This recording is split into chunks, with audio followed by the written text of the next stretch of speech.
Cutie cabin. तो अभी हम देखने वाले हैं प्रश्नावली 14.3 का प्रश्न 5 का भाग 1। तो चलिए हम देखते हैं कि हमें इस प्रश्न 5 में क्या करना है।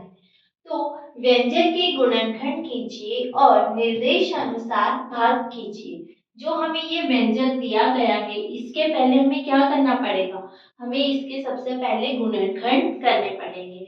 यहाँ पर हमें एक बीजगणितीय समीकरण ये दी गई है। इस समीकरण के हमें सबसे पहले जो है गुणनखंड करना पड़ेगा।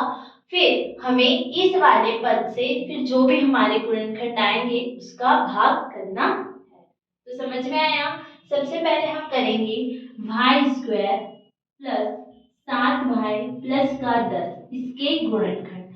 अब यदि हमारे पास कोई ऐसी इक्वेशन होती है तो हम उसका गुणनखंड किस प्रकार से करते हैं। तो ये इस प्रकार की जो क्वेश्चन है वो हमने पहले कर चुके हैं, ठीक है। तो हम कैसे करते थे कि हमें कोई दो संख्या इस प्रकार से लेनी है कि जब हम उनका प्लस करें तो हमें ये वाली संख्या मिल जाए और जब हम उनका गुणा करें आपस में तो हमें ये वाली संख्या मिले, यही होता था। तो कोई दो संख्याएं हमें लेनी होती थी। तो मान लो कि वो दो संख्याएं, जैसे कि मैं ले लेती हूँ, मुझे प्लस करने पे क्या आना चाहिए 7 और जब मैं उनका गुणा करूँ तो मुझे क्या मिल जाए 10 मिल जाए। तो देखिए कि यदि मैं 5 में 2 को प्लस कर दूं तो मुझे क्या मिल जाएगा 7 मिल जाएगा। और यदि मैं 5 में 2 का गुणा कर दूं तो मुझे 10 मिल जाएगा, है ना। 5 में 2 का गुणा किया तो 7 मिला, मतलब ये संख्या। यही होता है कि हम किसी दो संख्याओं का जब प्लस करें तो हमें ये संख्या मिले और उन्हीं दो संख्याओं का जब हम गुणा करें तो हमें ये वाली संख्या मिल जाए, ठीक है। तो मिल गई, तो मतलब दो संख्याएं कौन सी होगी 5 और 2। आई बात समझ में, ठीक है। तो चलिए अब देखो हम इसको ये समीकरण को कैसे लिख सकते हैं। 7y को हम लिख देंगे गुणनखंड में, कैसे कि 5y प्लस 2y है। 5 और 2 कितना हो जाएगा 7 हो जाएगा। 7 को हमने गुणनखंड करके ये लिख दिया, ठीक है। अब ये जो 10 है अभी इसको हम ऐसे ही रहने देंगे, ठीक है। अब हमें क्या करना है, देखो हम यहाँ पे दो दो का समूह बना लेंगे। तो मतलब ये दो का समूह बना लिया और ये दो का समूह बन जाएगा, ठीक है। तो अब इसमें देखिए कि इसमें से हम क्या सार्वगुणनखंड में जो है ले सकते हैं। सार्वगुणनखंड मतलब कि जो दोनों में होगा। तो यहाँ पे दिखाई दे रहा होगा कि यहाँ पे y स्क्वायर है और इधर 5y, मतलब दोनों में y जो है आ रहा है, ठीक है। तो यदि हम दोनों में y आ रहा है तो यदि हम y को सार्वगुणनखंड ले लें, यदि हम y को सार्वगुणनखंड ले लें तो हमारे पास क्या बच जाएगा इन दोनों में से y स्क्वायर था, मतलब दो y थे तो एक y हमने बाहर ले लिया है तो अंदर कितना बचेगा एक y बचेगा। मतलब कि दो y में से हमने एक y बाहर कर दिया तो हमारे पास कितना बचा एक y बचेगा। प्लस है तो प्लस लगा दीजिए। अब यहाँ से 5y में से y तो बाहर चला गया, बचा कितना 5, तो इस 5 को हम यहाँ लिख देंगे, ठीक। आई बात समझ में। अब देखिए प्लस है तो प्लस लगाएंगे। अब इन दोनों में से क्या ले सकते, तो सबसे पहले 10 के क्या गुणनखंड किए थे हमने 5 गुणा 2, यही हुए थे। तो मैं इसको लिखूंगी 5 या फिर यहाँ पे ही लिख दो आप 10 के गुणनखंड क्या हो जाएंगे 5 गुणा में 2, ठीक है।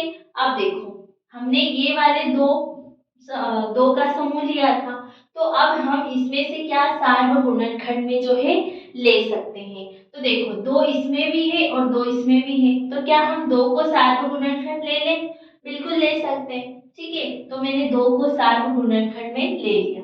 अब मेरे पास कोष्ठक में क्या बचता है, यहाँ से दो y में से दो बाहर चला गया, बचा क्या y को हम यहाँ पे लिख देंगे।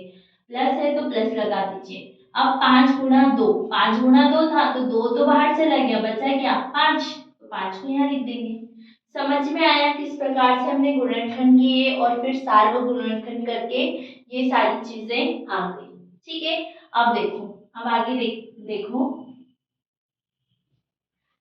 ये दो फिर से हमारे पास दो पद आ गए। अब इन दो पद में से हम फिर से देखेंगे कि हमारे पास सातवें गुणनखंड क्या है। तो देखो, इस वाले पद में भाई प्लस 5 है और इस वाले पद में भी भाई प्लस 5 है। ठीक है, दोनों में भाई प्लस 5 आ रहा है, तो हम क्या करेंगे, भाई प्लस 5 को एक बार लिख देंगे। ठीक है, अब जो भी बच गया उसको एक क्वेश्चन में डाल दो, जैसे कि यहाँ से भाई बच गया और इधर से 10 का 2 बच गया।